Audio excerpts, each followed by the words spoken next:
Halo Sobat Ciamik, kembali dengan Wak Pana di channel Baponti Podcast. Saat ini kita kedatangan tamu istimewa, Bapak Kepala Bapas Pontianak, Bapak Ahmad Heru Setiawan. Apa kabar Pak? Salam Ciamik. Pak, ini kita baru pertama kali mengundang Bapak di podcast Baponti Channel. Dan saat ini juga Bapak bersedia hadir untuk kami wawancara nih Pak. Saat ini kita ingin tahu nih Pak tentang tugas-tugas Bapas selama ini yang telah dilaksanakan oleh para PK mungkin Pak ya di Bapas ini. Menurut Bapak kira-kira apa sih sebenarnya tugas-tugas PK itu yang memang benar-benar menjadi poin untuk kemajuan dari Bapas ini? Pertama-tama terima kasih Wak Pana sudah mengundang di Baponti Channel, salah satu podcast yang lagi ngehit di Kalimantan Barat ini. Ngehit, mantap. Cukup menghibur dan cukup inspiratif.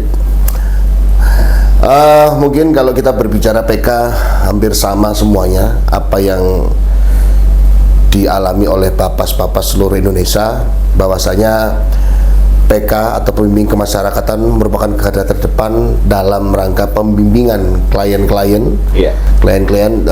pemasyarakatan itu sendiri. Kalau kita berbicara di Pontianak itu sendiri, bahwasanya kita ketahui Bapas Pontianak ini memiliki 5 wilayah yang sangat luas di Kalimantan Barat. Hampir 70% wilayah di Kalimantan Barat ini menjadi wilayah hukum dari Bapas Pontianak itu sendiri. Ini 5 wilayah ini kabupaten dan kota ya Pak ya? Kabupaten dan kota, dan termasuk juga UPT pemasyarakatan di bawahnya. Hampir sama. Yang terjauh Ketapang. Bahwa dari situ kita dituntut lebih, apalagi dengan setelah diundangkan yang baru Undang-Undang Pemasyarakatan tahun 2022 dan KUHP Undang-Undang Nomor 1 tahun 2023, bahwasanya peran PK ini khususnya di dalam pemasyarakatan, bahwasanya untuk mengurangi overcrowded. Bagaimana dalam hal ini adalah restoratif justice. Nah, di sini memang peran PK di Pontianak ini ada beberapa kendala dari segi jumlah. Dari segi jumlah, PK di Pontianak ini, Bapas Pontianak hanya 25 orang. 25 orang ya Pak ya? 8 orang adalah APK. Nah, di situ kita memiliki klien dari tahun kemarin aja hampir 2000 klien. Bagaimana bisa menjangkau sedemikian luasnya dengan jumlah PK yang ada dan dengan kapabilitas PK itu sendiri memiliki kemampuan untuk sekolah lanjutan seperti SPPA, lanjutan PK dan sebagainya. Itu semacam diklat ya Pak ya? Semacam diklat. Jadi sangat kurang dari di Bapas Pontianak ini, sehingga butuh suatu terobosan mungkin untuk menunjang apa yang menjadi amanat dari undang-undang itu sendiri, sehingga cita-cita kita sebagai garda terdepan dalam mengurai overcrowded di lapas rutan itu bisa terlaksana dengan baik. Ya, kalau dibilang pembimbingan di Bapas Pontianak, alhamdulillah sudah berjalan cukup baik. Hanya ada beberapa yang kurang maksimal dalam hal pendekatan secara detail ataupun assessment dan sebagainya, ya karena tadi kuantitas yang kurang itu, Pak, ya? Kualitas yang kurang maksimal gitu. Nah, bicara tentang terobosan tadi Bapak katakan, artinya selama ini memang kita lihat Bapas Pontianak ini sudah mulai beranjak naik. Terobosan apa lagi sih Pak yang kira-kira yang menurut Bapak ini sebagai seorang kepala Bapas yang memimpin Bapas ini yang masih perlu dibenahi untuk menanggulangi kendala-kendala yang tadi Bapak katakan? Ya, berawal dari saya masuk di bulan Oktober ini, saya mencoba memberikan semangat bagi teman-teman PK Bapas ini, bahwasanya yuk kita bergerak maju, jangan ortodok Bapas itu seperti itu aja. berawal dari apa yang dilaksanakan Wak Panas ini, media podcast, media medsos dan sebagainya, kita gerakkan. Jangan hanya rutinitas seperti biasa monoton gitu aja. Jadi membuat pekerjaan di Bapas itu aja. Jadi sebenarnya medsos ini memberikan edukasi ke masyarakat lewat media sosial, podcast, Instagram ataupun yang lainnya, memberikan semangat baru untuk memberikan edukasi kepada masyarakat. Itu yang pertama. Terus kedua, ada beberapa kendala. Kebetulan saya juga sedang mengikuti PKP. Bisa dijelaskan PKP itu apa, Pak? Pendidikan kepemimpinan untuk Lapim 4 Eselon 4. Jadi ada 3 isu masalah yang mungkin hampir sama di seluruh Bapas Indonesia. Bahwasanya banyaknya klien dengan keterbatasan PK ini, ada 3 akar masalah yang mungkin hampir sama dilakukan oleh para PK, yaitu pertama, banyaknya copy paste. Ini copy paste dalam hal pembuatan litmas. Ini sebenarnya sangat-sangat real di lapangan, karena satu, tingkat kejenuhan dan tingkat banyaknya permintaan litmas, sehingga membuat para PK ini dengan kasus yang sama mungkin litmas. Butuh kecepatannya ya, butuh Pak, kecepatan, jadinya copy paste. Apa akibatnya? Ya tidak akan maksimal hasilnya. Betul sekali. Kedua, assessment tidak tajam. Jadi sekedar memberikan rekomendasi apa adanya, tidak mempertajam apa sih case-case yang terjadi di lapangan itu sendiri. Meskipun dia sama-sama pencurian, narkoba, tapi dengan latar belakang berbeda, pasti akan memberikan treatment yang berbeda pula. Nah itu yang kedua. Dan yang terakhir ini, pembimbingan kurang maksimal. Pembimbingan ya, Pak, ya? Nah, pembimbingan kurang maksimal dalam hal ini, kebanyakan setelah bebas melaksanakan reintegrasi, bebas bersyarat, CB dan sebagainya, teman-teman PK ini tidak bisa memastikan bahwasanya klien ini kembali ke masyarakat dengan sempurna, dalam artian memiliki pekerjaan dan tidak mengulangi tindak pidana ini. Ini yang menjadi stretching kita, benang merah kita, bahwasanya di saat ada pengulangan tindak pidana, siapa yang akan berdosa? Tentunya saya punya beban berat seperti itu sebagai kepala Bapas. Tentunya siapa? Ya para PK ini yang merekomendasikan mereka untuk bebas cepat, yang ujung-ujungnya akan mengulangi tindak pidana. Nah, dari 3 hal itu, Pak jadi saya mencoba memberikan suatu rancangan aksi perubahan, bahwasanya dari pembimbingan yang kurang maksimal ini, saya mendorong para PK kami dengan aksi PK keliling klien, yang saya sebut namanya siklik. Itulah yang menjawab kendala-kendala yang Bapak tadi sebutkan tadi. Ini bisa menjawab apa yang menjadi kendala dari pembimbingan ini. Intinya bahwasanya kita bertanggung jawab penuh tidak adanya pengulangan tindak pidana oleh orang yang sama. Itu tujuannya ya, Pak? Tujuannya di situ dulu. Sehingga program ini perlu dilaksanakan. Mungkin muncul pertanyaan, wah berarti Pak selama ini PK tidak pernah keliling klien dan sebagainya. Jadi gini, kebanyakan setelah bebas dari lapas rutan, PP, CB dan sebagainya, menghadap di Bapas. Setelah itu mereka punya kewajiban, yaitu wajib lapor. Biasanya sebulan sekali dan ataupun 2 minggu sekali, tergantung lama pidananya setelah masa pengakhiran. Dari situ kurang aktifnya dari PK untuk memonitor klien-kliennya ini. Monitor ini dalam arti gimana, Pak? Kita bisa meluaskan lagi nih. Monitor itu dalam arti apakah dia melakukan pengawasan juga, atau dia hanya memonitor itu hanya melihat keberadaan klien itu cukup sampai di situ atau gimana? Ya, memonitor dalam ini biasanya gini, ada kegiatan para PK ini dalam menggali litmas itu ada home visit ya. Nah, kebanyakan para PK ini melaksanakan home visit ataupun kegiatan di lingkungannya dari klien-klien itu di saat menggali litmas. Di awal, Pak, ya? Di awal saja. Nah, setelah itu tidak adanya tindak lanjut dari para PK ini untuk menggali lebih jauh dan memastikan minimal dia bisa memberikan jaminan tentunya kepada penjamin siapa, keluarga, lingkungan, masyarakat dan sebagainya, bahwasanya dia sudah kembali dan apa yang sudah dilakukan di dalam masyarakat itu. Monitor tidak hanya mungkin Pak kan jauh dan sebagainya. Nah, dari sini makanya saya menggali aksi PK keliling klien. Jadi dalam artian nggak harus kita langsung ke rumahnya. Kita bisa memonitor, bisa by phone, bisa ketemuan di mana. By phone juga by phone bisa ketemuan, video call dan sebagainya.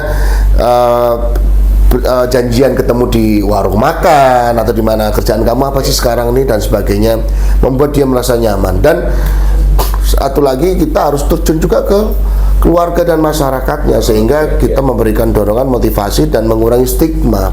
Berarti bukan hanya ke kliennya, Pak. Berarti kita harus datang ke lingkungan dia juga seperti itu? Ya, betul. Kita juga ke keluarganya, ke istrinya, masyarakat, tokoh masyarakat, baik tokoh masyarakat yang lingkup kecil, RT, RW, lurah.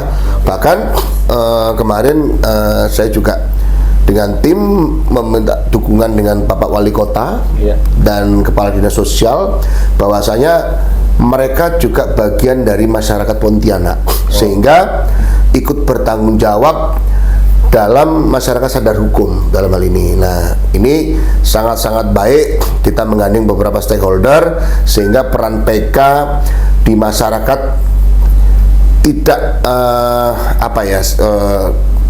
bukan hanya menakut-nakuti ya. Jadi setelah kegiatan program selesai, kita bisa melaksanakan konseling dan sebagainya. Stigma masyarakat bahwasanya mantan napi seperti ini kita bisa menjelaskan ke masyarakat dan sebagainya. Setidaknya kita mempunyai jaringan kepada stakeholder lainnya untuk menyalurkan pekerjaan dan sebagainya. Sehingga kita meminta tanggung jawab memastikan mereka ini bisa kembali masyarakat dengan baik. Mungkin tidak maksimal karena tangan PK cuma 2, kaki cuma 2. Setidaknya ada tindak lanjut melalui nanti program pembimbingan lanjutan. Nah, sekarang Pak, Bapak sudah membuat sebuah terobosan, yaitu aksi PK keliling. Nah, artinya itu sudah mulai jalan ya Pak ya tentunya.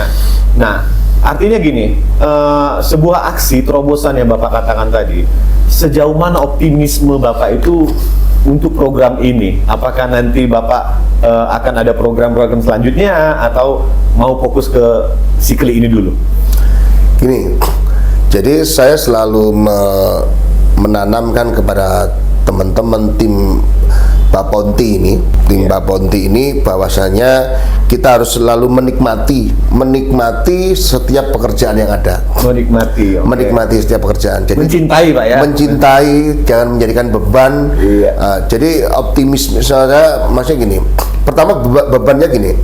Setiap ada pencabutan PB, JB dan sebagainya, itu menjadi polemik.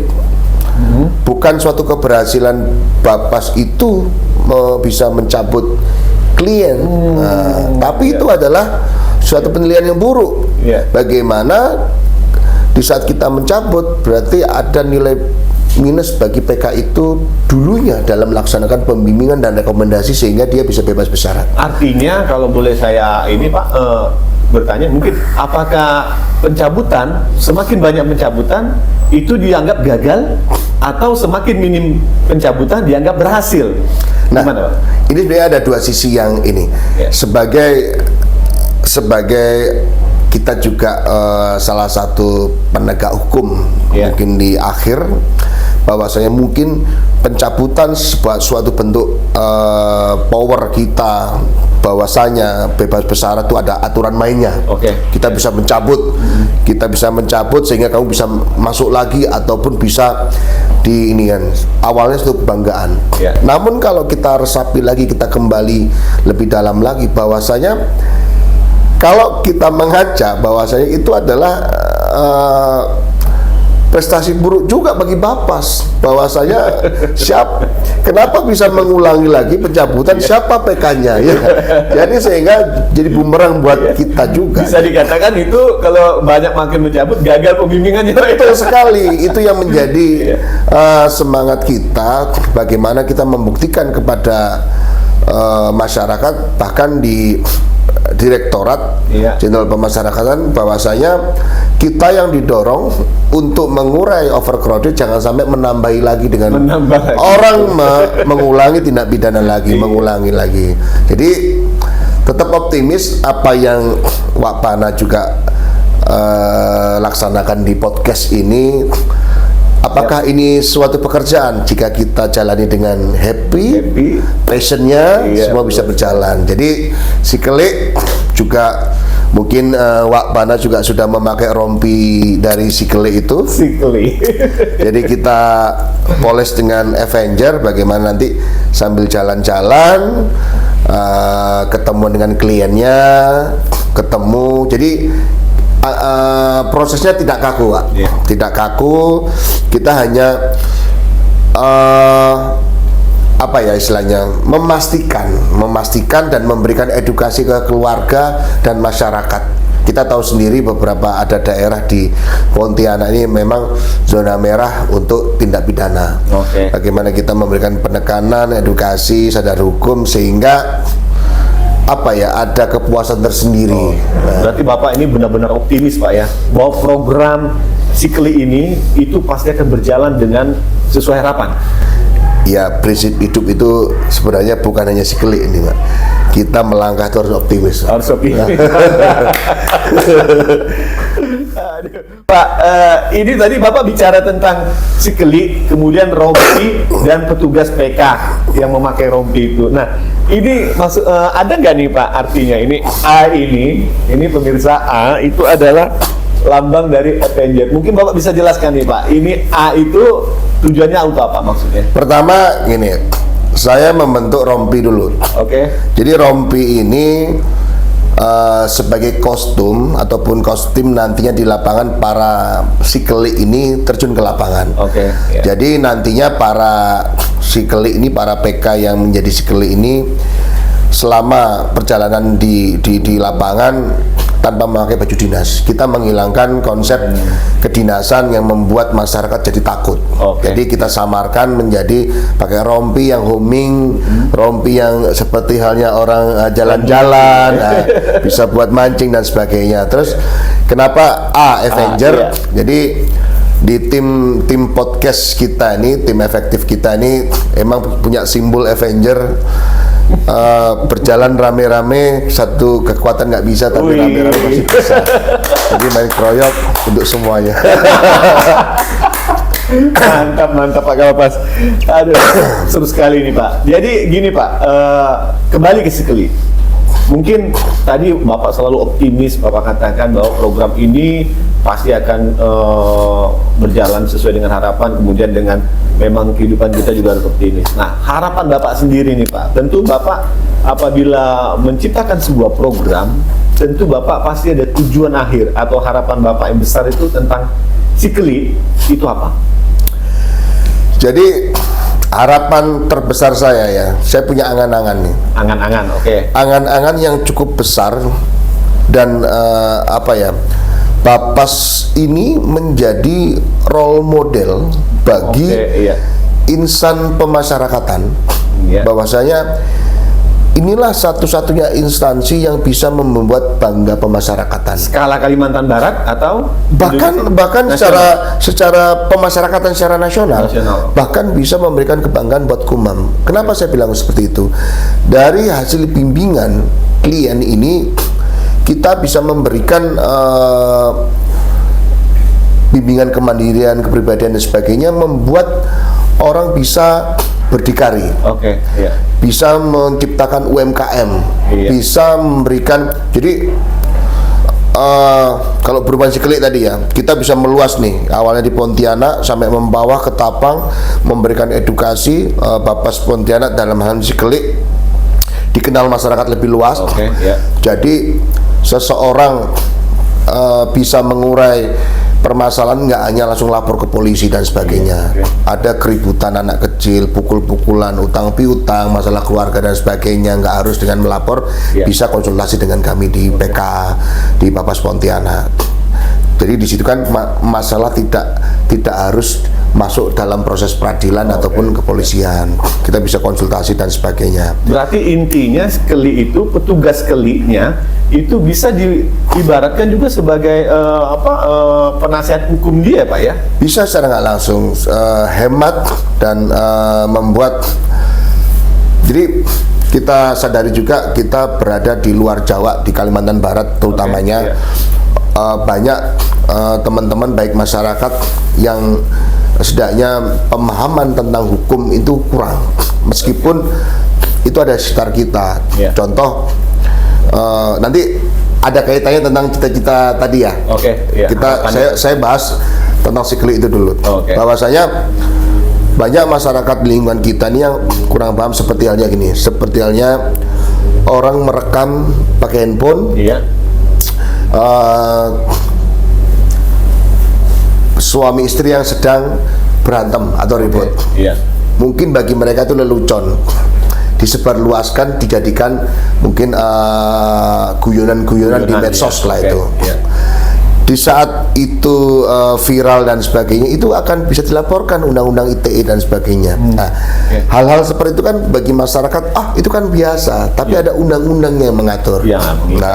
Anak kecil dijewer di tempat umum dan sebagainya, dipukul dan sebagainya. Ada aturan main yang melindungi dan memagari bagi anak-anak SPPA dan sebagainya. Itulah hal-hal kecil bagi mereka masyarakat. Sayang sekali ketidaktahuan mereka menjadikan mereka bisa masuk di dalamnya, dan itu juga akan menyumbang penuhnya lapas rutan di Kalimantan Barat itu sendiri. Nah, tadi berkaitan dengan itu, setelah dari si keli ini bisa membuat sadar hukum, para masyarakat ini menjadikan duta perpanjangan dari para PK ini untuk menyebarluaskan tentang edukasi sadar hukum itu sendiri. Ujungnya, goalsnya tadi, apa yang menjadi bangga pemasyarakatan dan sebagainya. Kita punya peran memberikan peningkatan UMKM dan sebagainya.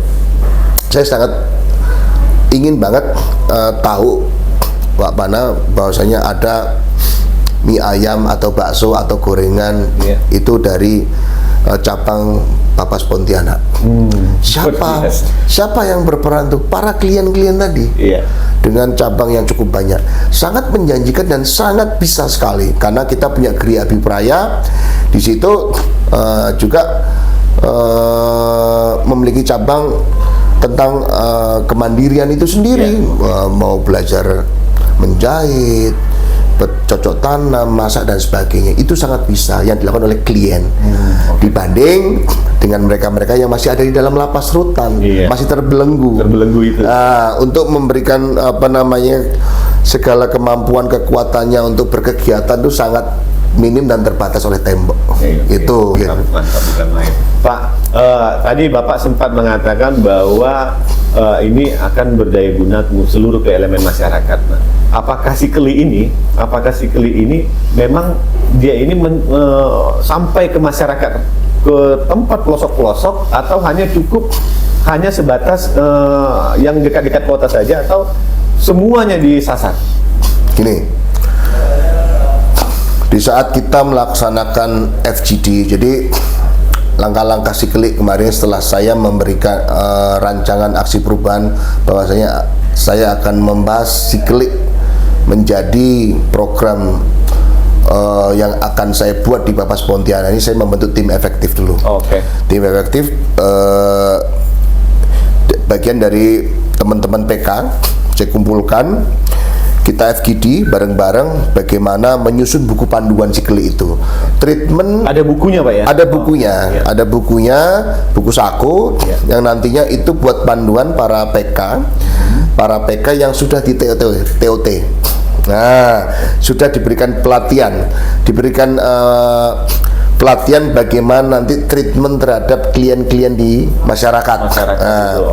Ada buku panduan yang mengatur mereka menghadapi klien-klien dengan berbagai latar belakang. Setelah itu semua sudah berlangsung, para PK-PK yang sudah melaksanakan TOT tadi, kita memetakan dulu zona-zona mana yang akan kita laksanakan dulu.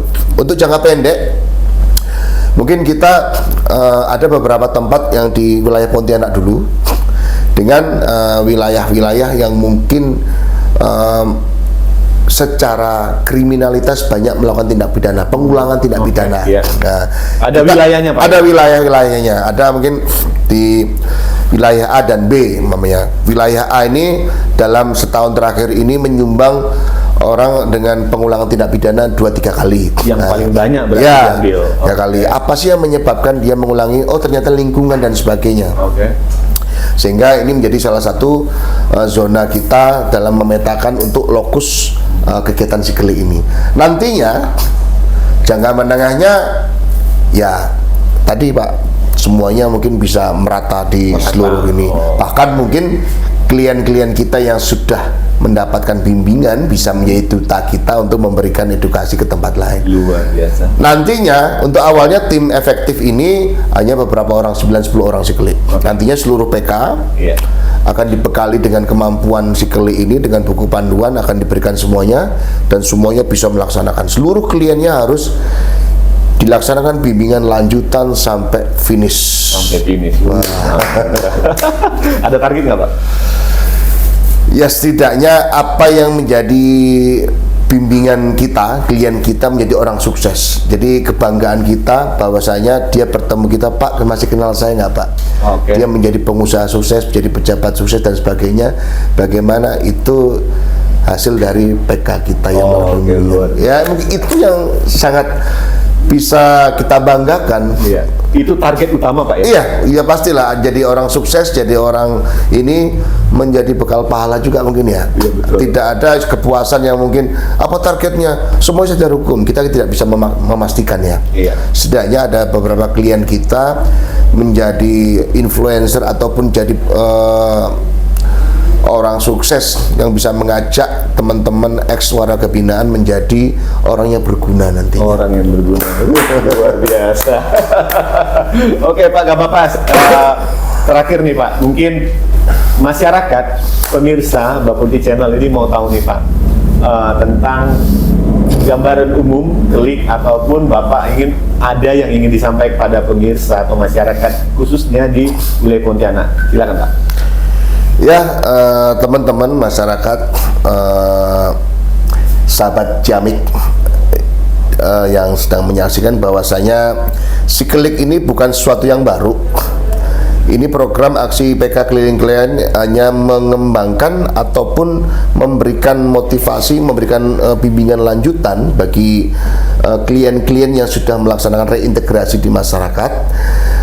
Bagaimana PK dapat kembali melihat kondisi klien-klien itu, menjamin ataupun memastikan klien itu sudah kembali seperti masyarakat pada umumnya, sudah mendapatkan pekerjaan, dan memastikan mereka ini tidak mengulangi tindak pidana. Sehingga ini menjadi rapot yang baik bagi para PK khususnya Bapas Pontianak untuk selalu memberikan pelayanan untuk bimbingan kepada klien dan masyarakat Pontianak sendiri. Dan jangan segan-segan teman-teman warga masyarakat Pontianak khususnya, kalaupun ada keluhan masalah ataupun konsultasi, kita juga ada tempat ruangan memberikan layanan konsultasi gratis. Apa yang terjadi mungkin tidak ketahuan tentang hukum di masyarakat dan sebagainya, jangan sampai hal kecil menjadi besar sehingga menjadi sesuatu yang menyesal di kemudian harinya. Bapas Pontianak terbuka untuk seluruh masyarakat.